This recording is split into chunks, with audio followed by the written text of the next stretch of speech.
our channel. Please subscribe my channel. ಎಲ್ಲರಿಗೂ ನಮಸ್ಕಾರಗಳು ಮಕ್ಕಳೇ. ಈ ವಿಡಿಯೋದಲ್ಲಿ ನಾವು 4ನೇ ತರಗತಿಯ ಭಾಗ 1ರಲ್ಲಿನ 4ನೇ ಪಾಠವಾದ ಮಳೆ ಎಂಬ ಪದ್ಯದ ಪ್ರಶ್ನೋತ್ತರಗಳನ್ನು ತಿಳಿಯೋಣ ಮಕ್ಕಳೇ.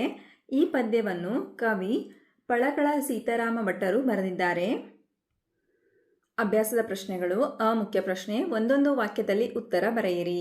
ಪ್ರಶ್ನೆ 1, ಬಿಸಿಲ ಜಳಕ್ಕೆ ನೀರು ಏನಾಯಿತು? ಉತ್ತರ, ಬಿಸಿಲ ಜಳಕ್ಕೆ ನೀರು ಆವಿಯಾಯಿತು. ಪ್ರಶ್ನೆ 2, ಮಳೆ ಸುರಿದಿದ್ದರಿಂದ ಏನೇನು ತುಂಬಿ ಹರಿಯಿತು? ಉತ್ತರ, ಮಳೆ ಸುರಿದಿದ್ದರಿಂದ ಕೆರೆ, ತೊರೆ, ಹಳ್ಳ, ಹೊಳೆ ತುಂಬಿ ಹರಿಯಿತು. ಪ್ರಶ್ನೆ 3, ಮೋಡ ಯಾವಾಗ ಭಾರವಾಯಿತು? ಉತ್ತರ, ಮೋಡ ಮೇಲಕ್ಕೇರಿ ತಂಪು ತಗುಲಿದಾಗ ಆವಿಯಾಗಿ ತಣಿದು ಭಾರವಾಯಿತು. ಮುಖ್ಯ ಪ್ರಶ್ನೆ, ಕೊಟ್ಟಿರುವ ಪದಗಳಲ್ಲಿ ಸರಿಯಾದುದನ್ನು ಆಯ್ದು ಬಿಟ್ಟ ಸ್ಥಳದಲ್ಲಿ ಬರೆಯಿರಿ. ಮೊದಲ ಬಿಟ್ಟ ಸ್ಥಳ, ಮುತ್ತಿನಂಥ ಡ್ಯಾಶ್ ನೀರು ಕೆಳಗೆ ಸುರಿಯಿತು. ಇದಕ್ಕೆ ಸೂಕ್ತ ಪದ ಮಳೆಯ. ಮುತ್ತಿನಂಥ ಮಳೆಯ ನೀರು ಕೆಳಗೆ ಸುರಿಯಿತು. ಎರಡನೆಯ ಬಿಟ್ಟ ಸ್ಥಳ, ನೆಲದ ಮೇಲೆ ಡ್ಯಾಶ್ ಅಡ್ಡವಾಯಿತು. ಇದಕ್ಕೆ ಸೂಕ್ತ ಉತ್ತರ ಗುಡ್ಡ ಬೆಟ್ಟ. ನೆಲದ ಮೇಲೆ ಗುಡ್ಡ ಬೆಟ್ಟ ಅಡ್ಡವಾಯಿತು. ಮೂರನೆಯ ಬಿಟ್ಟ ಸ್ಥಳ, ಗಳಿಗೆಯೊಳಗೆ ಬಾನು ತುಂಬ ಡ್ಯಾಶ್ ಕವಿಯಿತು. ಇದಕ್ಕೆ ಸೂಕ್ತ ಉತ್ತರ ಮೋಡ. ಗಳಿಗೆಯೊಳಗೆ ಬಾನು ತುಂಬ ಮೋಡ ಕವಿಯಿತು. ನಂತರ ನಾಲ್ಕನೆಯ ಬಿಟ್ಟ ಸ್ಥಳ, ಮೋಡ ಮೇಲಕ್ಕೇರಿದಾಗ ಡ್ಯಾಶ್ ತಗುಲಿತು. ಇದಕ್ಕೆ ಸೂಕ್ತ ಉತ್ತರ ತಂಪು. ಮೋಡ ಮೇಲಕ್ಕೇರಿದಾಗ ತಂಪು ತಗುಲಿತು. ಈ ಮುಖ್ಯ ಪ್ರಶ್ನೆ, ಪದ್ಯದಲ್ಲಿ ಬಿಟ್ಟಿರುವ ಸಾಲುಗಳನ್ನು ಬರೆಯಿರಿ. ನೆಲದ ಮೇಲೆ ಗುಡ್ಡ ಬೆಟ್ಟ ಅಡ್ಡವಾಯಿತು, ತಡೆದು ನಿಂತ ಮೋಡವೆಲ್ಲ ಮೇಲಕ್ಕೇರಿತು. ಈ ಮುಖ್ಯ ಪ್ರಶ್ನೆ, ಗುಂಪಿಗೆ ಸೇರಿದ ಪದ ಗುರುತಿಸಿ ಬರೆಯಿರಿ. ಕೆರೆ, ಕಟ್ಟೆ, ಸಮುದ್ರ, ಸೂರ್ಯ.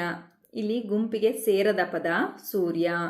ನಂತರ ಎರಡನೆಯ ಪ್ರಶ್ನೆ, ಮಿಂಚು, ಭೂಮಿ, ಮಳೆ, ಗುಡುಗು. ಇಲ್ಲಿ ಗುಂಪಿಗೆ ಸೇರದ ಪದ ಭೂಮಿ. ನಂತರ ಮೂರನೆಯ ಪ್ರಶ್ನೆ, ಸರೋವರ, ಪರ್ವತ, ಬೆಟ್ಟ, ಗುಡ್ಡ. ಇಲ್ಲಿ ಗುಂಪಿಗೆ ಸೇರದ ಪದ ಸರೋವರ. ನಂತರ ನಾಲ್ಕನೆಯ ಪ್ರಶ್ನೆ, ನೊಗ, ಕುಂಟೆ, ನೇಗಿಲು, ಮಂಚ.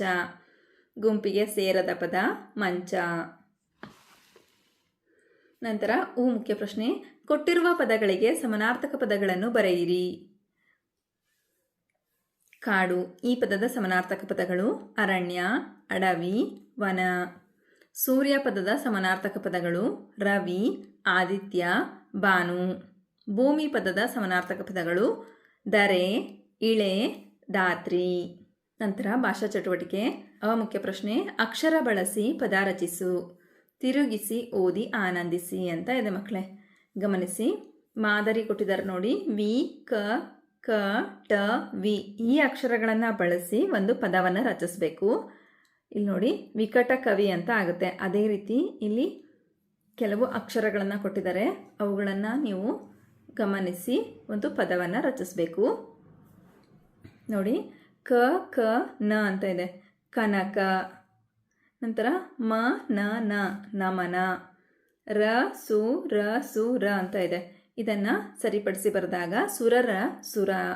ನಂತರ ಜಿ, ವ, ವ, ನ, ನ ಅಂತ ಇದೆ, ನವ ಜೀವನ. ನಂತರ ಐದನೇದು ದ್ರ, ಮ, ನ, ಸಿ, ಮ, ಸಿ, ದ್ರ ಅಂತ ಇದೆ. ಈ ಅಕ್ಷರಗಳನ್ನು ಬಳಸಿ ಮದ್ರಾಸಿನ ಸಿದ್ರಾಮ ಅಂತ ಮಾಡಬಹುದು. ಮುಖ್ಯ ಪ್ರಶ್ನೆ, ಸೂಚನೆಗಳನ್ನು ಅರ್ಥೈಸಿಕೊಂಡು ಪದಬಂಧ ಪೂರ್ಣಗೊಳಿಸಿ ಪದಗಳನ್ನು ಓದಿ ಅಂತ ಇದೆ ಮಕ್ಕಳೇ. ಗಮನಿಸಿ, ಎಡದಿಂದ ಬಲಕ್ಕೆ ನೋಡೋಣ ಮಕ್ಕಳೇ. 24 ನಿಮಿಷಗಳನ್ನು ಹೀಗೆ ಹೇಳುತ್ತಾರೆ. 3 ಅಕ್ಷರ ಇದೆ, ಗಳಿಗೆ. ನಂತರ ಜೀವರಾಶಿ ನೆಲೆಸಿರುವ ಪ್ರಪಂಚ, 3 ಅಕ್ಷರ ಇದೆ ಮಕ್ಕಳೇ, ಜಗತ್ತು. ಎಡದಿಂದ ಬಲಕ್ಕೆ ಮಾತ್ರ ನೋಡಿ. ನಂತರ ಮೂರನೆಯ ಪ್ರಶ್ನೆ, ಕೆರೆ ಜೊತೆಯಲ್ಲಿರುವ ಜೋಡಿ ಪದ ಕಟ್ಟೆ. ನಾವು ನಿಂತಿರುವ ಸ್ಥಳ ನೆಲ. ಆರನೇದು ಬೇಸಿಗೆ ಕಾಲದ ಪ್ರಭಾವವಿದು, 3 ಅಕ್ಷರದ ಮಕ್ಕಳೇ. ಆರನೇದು ಬಿಸಿಲು. ನಂತರ ಏಳನೇದು ಮೋಡ ಕರಗಿ ಬೀಳುವುದು, 2 ಅಕ್ಷರ ಇದೆ ಮಕ್ಕಳೇ, ಮಳೆ. ನಂತರ ಎಂಟನೇದು ಮೇಲೆ ನೋಡಿದಾಗ ಕಾಣುವುದು, 3 ಅಕ್ಷರ ಇದೆ ಮಕ್ಕಳೇ, ಮುಗಿಲು. ನಂತರ 9ನೇದು ಈ ಸಮಯ ಮುತ್ತಿನಂಥದ್ದು, 2 ಅಕ್ಷರ ಇದೆ ಮಕ್ಕಳೇ, ಹೊತ್ತು. ನಂತರ ಮೇಲಿನಿಂದ ಕೆಳಕ್ಕೆ ಕೆಲವು ಸೂಚನೆಗಳನ್ನು ಕೊಟ್ಟಿದ್ದಾರೆ ಮಕ್ಕಳೇ. ಗಮನಿಸಿ, ಇಲ್ಲಿ ಕೊಟ್ಟಂತಹ ಸೂಚನೆಗಳಿಗೆ ತಕ್ಕಂತೆ ನೀವು ಪದವನ್ನು ಗುರುತಿಸಿ ಬರೀಬೇಕು. ಗಟ್ಟಿಯಾದ ಪದಾರ್ಥ ಇದು ಮೊದಲನೇದು ಮಕ್ಕಳೇ. ಮೇಲಿನಿಂದ ಕೆಳಗೆ ಘನ. ನಂತರ ನೀರಿಗೆ ಮತ್ತೊಂದು ಹೆಸರು.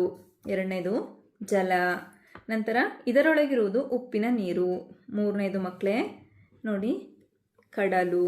ನಂತರ ಐದನೇದು ಭೂಮಿಗೆ ಇರುವ ಇನ್ನೊಂದು ಹೆಸರು. 2 ಅಕ್ಷರ ಇದೆ ಮಕ್ಕಳೇ ನೋಡಿ ಇಳೆ. ನಂತರ 6ನೇದು ಮಲ್ಲಿಗೆಯ ಬಣ್ಣ ಬಿಳಿ. ನಂತರ ವಾಸ ಮಾಡಲು ಇದು ಬೇಕು ಮನೆ. ನಂತರ 8ನೇದು ಕಪ್ಪೆ ಚಿಪ್ಪಿನಲ್ಲಿರುವುದು 2 ಅಕ್ಷರ ಮಕ್ಕಳೇ ನೋಡಿ ಮುತ್ತು. ಹೀಗೆ ಸೂಚನೆಗಳನ್ನು ಅರ್ಥೈಸ್ಕೊಂಡ್ಬಿಟ್ಟು ನೀವು ಸಹ ಪದಬಂಧವನ್ನು ಪೂರ್ಣಗೊಳಿಸಿ. ಈ ಮುಖ್ಯ ಪ್ರಶ್ನೆ, ಮಾದರಿಯಂತೆ ಪ್ರಾಸಪದಗಳನ್ನು ಬರೆಯಿರಿ. ಮಾದರಿಯನ್ನು ಕೊಟ್ಟಿದ್ದಾರೆ ಗಮನಿಸಿ ಮಕ್ಕಳೇ. ಸುರಿಯಿತು, ಹರಿಯಿತು, ತಗುಲಿತು, ತೊಡಗಿತು, ಕವಿಯಿತು, ಗುಡುಗಿತು, ಅಡ್ಡವಾಯಿತು, ಮೇಲಕ್ಕೇರಿತು. ನಂತರ ಈ ಮುಖ್ಯ ಪ್ರಶ್ನೆ, ಮಾದರಿಯಂತೆ ಜೋಡು ನುಡಿಗಳನ್ನು ಬರೆಯಿರಿ. ಮಾದರಿ ಬೆಟ್ಟ, ಬೆಟ್ಟ ಗುಡ್ಡ, ಕೆರೆ, ಕೆರೆ ತೊರೆ, ಗುಡುಗು, ಗುಡುಗು ಸಿಡಿಲು, ಕಸ, ಕಸ ಕಡ್ಡಿ, ಮುತ್ತು, ಮುತ್ತು ರತ್ನ. ನಂತರ ಬಳಕೆ ಚಟುವಟಿಕೆಯನ್ನು ಗಮನಿಸಿ ಮಕ್ಕಳೇ. ಮುಖ್ಯ ಪ್ರಶ್ನೆ, ಚಿತ್ರ ಗಮನಿಸು, ಕೊಟ್ಟಿರುವ ಪದ ಬಳಸಿ ಕವನ ರಚಿಸಿ ಅಂತ ಕೊಟ್ಟಿದ್ದಾರೆ ಮಕ್ಕಳೇ. ನೋಡಿ ಈ ಚಿತ್ರವನ್ನು ನೀವು ಸಹ ಗಮನಿಸಿ ಮಕ್ಕಳೇ. ಇಲ್ಲಿ ಕೆಲವು ಪದಗಳನ್ನು ಕೊಟ್ಟಿದ್ದಾರೆ. ಕವಿಯಿತು, ಮಳೆ, ಇಳೆಗೆ, ಹೊಳೆ, ಬೆಳೆಯು, ಮೋಡ, ಬೆಳೆಯಿತು, ಬಂದಿತು, ಇಳಿಯಿತು, ತುಂಬಿತು. ಇಷ್ಟು ಪದಗಳನ್ನು ಬಳಸ್ಕೊಂಡ್ಬಿಟ್ಟು ನೀವು ಒಂದು ಕವನವನ್ನು ರಚಿಸಬೇಕು. ನೋಡಿ, ಬಾನಲಿ ಕಪ್ಪು ಮೋಡವು ಕವಿಯಿತು, ರಭಸದಿ ಭೂಮಿಗೆ ಮಳೆಯು ಬಂದಿತು, ತಂಪಾಗಿ ಹನಿಗಳು ಇಳೆಗೆ ಇಳಿಯಿತು, ಹೊಳೆಯು ತುಂಬಿತು, ಹಸಿರಾದ ಹೊಲದಲ್ಲಿ ಬೆಳೆಯು ಬೆಳೆಯಿತು. ನಂತರ ಯೋಚಿಸಿ ಬರೆಯಿರಿ ಅಂತ ಕೊಟ್ಟಿದ್ದಾರೆ ಮಕ್ಕಳೇ. ಈ ಪ್ರಶ್ನೆಗಳಿಗೆ ಉತ್ತರಿಸಿ.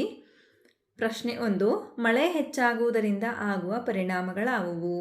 ಉತ್ತರ, ಮಳೆ ಹೆಚ್ಚಾಗುವುದರಿಂದ ನದಿ, ಕೆರೆ, ಕಟ್ಟೆಗಳು ತುಂಬಿ ಪ್ರವಾಹ ಉಂಟಾಗುತ್ತದೆ. ಹೊಲ ಗದ್ದೆಗಳಲ್ಲಿ ನೀರು ನಿಂತು ಬೆಳೆಗಳು ನಾಶವಾಗುತ್ತವೆ. ಮನೆಗಳಿಗೆ ನೀರು ನುಗ್ಗಿ ತೊಂದರೆಯಾಗುತ್ತದೆ. ಜಾನುವಾರುಗಳಿಗೆ ತೊಂದರೆಯಾಗುತ್ತದೆ. ರಸ್ತೆ ಸಂಪರ್ಕಗಳು ಕಡಿತಗೊಂಡು ಸಾರಿಗೆ ವ್ಯವಸ್ಥೆ ಅಸ್ತವ್ಯಸ್ತಗೊಳ್ಳುತ್ತದೆ. ನಂತರ ಪ್ರಶ್ನೆ 2, ಯಾವ ಕಾಲದಲ್ಲಿ ಮರಗಿಡಗಳು ಚಿಗುರುತ್ತವೆ? ಉತ್ತರ, ಮರಗಿಡಗಳು ವಸಂತ ಋತುವಿನಲ್ಲಿ ಮತ್ತು ಮಳೆಗಾಲದ ಆರಂಭದಲ್ಲಿ ಹೊಸದಾಗಿ ಚಿಗುರುತ್ತವೆ. ನಂತರ ಪ್ರಶ್ನೆ 3, ಮಳೆ ಬರುವ ಮುನ್ನ ಆಕಾಶದಲ್ಲಿ ಉಂಟಾಗುವ ಬದಲಾವಣೆಗಳನ್ನು ಗಮನಿಸಿ ಬರೆ. ಉತ್ತರ, ಮಳೆ ಬರುವ ಮುನ್ನ ಆಕಾಶದಲ್ಲಿ ಕಪ್ಪಾದ ದಟ್ಟ ಮೋಡಗಳು ಕವಿಯುತ್ತವೆ. ಸೂರ್ಯನ ಬೆಳಕು ಮರೆಯಾಗಿ ಕತ್ತಲೆಯ ವಾತಾವರಣ ಉಂಟಾಗುತ್ತದೆ. ಜೊತೆಗೆ ಬಲವಾದ ತಂಗಾಳಿ ಬೀಸುತ್ತಾ ಗುಡುಗು ಮತ್ತು ಮಿಂಚುಗಳು ಕಾಣಿಸಿಕೊಳ್ಳುತ್ತವೆ. ಪ್ರಶ್ನೆ 4, ಮಳೆಯೇ ಬರದಿದ್ದರೆ ಏನಾಗುತ್ತಿತ್ತು? ಯೋಚಿಸಿ ಬರೆಯಿರಿ. ಉತ್ತರ, ಮಳೆಯೇ ಬರದಿದ್ದರೆ ಕೆರೆ, ಕಟ್ಟೆ ಮತ್ತು ನದಿಗಳು ಬತ್ತಿ ಹೋಗಿ ಕುಡಿಯುವ ನೀರಿಗೆ ತೀವ್ರ ಅಭಾವ ಉಂಟಾಗುತ್ತಿತ್ತು. ರೈತರಿಗೆ ಕೃಷಿ ಮಾಡಲು ಸಾಧ್ಯವಾಗದೆ ಬೆಳೆಗಳು ಒಣಗಿ ಆಹಾರದ ಕೊರತೆ ಎದುರಾಗುತ್ತಿತ್ತು. ಗಿಡಮರಗಳು ನಾಶವಾಗಿ ಪ್ರಾಣಿ ಪಕ್ಷಿಗಳು ಹಾಗೂ ಮನುಷ್ಯರು ಕುಡಿಯುವ ನೀರು ಮತ್ತು ಆಹಾರವಿಲ್ಲದೆ ಬದುಕುವುದು ಕಷ್ಟವಾಗುತ್ತಿತ್ತು. ಹಾಗಾದರೆ ಮಕ್ಕಳೇ, ಈ ಪಾಠದಲ್ಲಿ ಬಂದಿರತಕ್ಕಂತಹ ಎಲ್ಲ ಪ್ರಶ್ನೆಗಳಿಗೆ ನಿಮಗೆ ಉತ್ತರ ಲಭಿಸಿದೆ ಅಂತ ನಾನು ಭಾವಿಸ್ತಾ ಇದ್ದೀನಿ. ಧನ್ಯವಾದಗಳು.